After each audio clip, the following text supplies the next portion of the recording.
আমি বাবার ভাত গোছাচ্ছি, কারণ মানে আমার শ্বশুর মশাই যে এখানে থাকে না, তো ওই বাড়িতে থাকে। তো বাবা আজকে কাজে গেছে, ওই জন্য বাবা ভাত খেতে আসতে পারবে না। আর বেশিরভাগ টাইম আমার শাশুড়ি রান্না করে, তারপরে বাবা এখানেও খেয়ে যায়।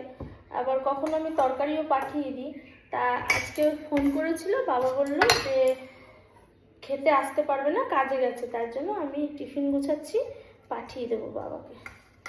আর জানো তো, বাবা বাড়িতে থাকলে আমাকে আর টিফিন পাঠাতে হয় না, বাবা এসে খেয়ে যায়।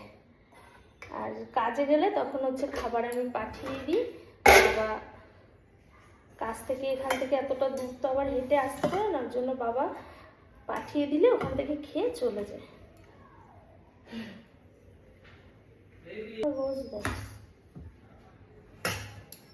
আজকে রান্না করেছি চিকেন দিয়েছি, আর এই মাছ দিয়েছি, ডাল করেছি।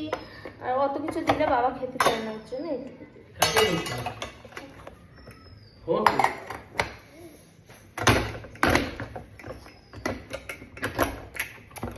চলে এসছে বড়মশাই, খাবারটা নিয়ে যাও।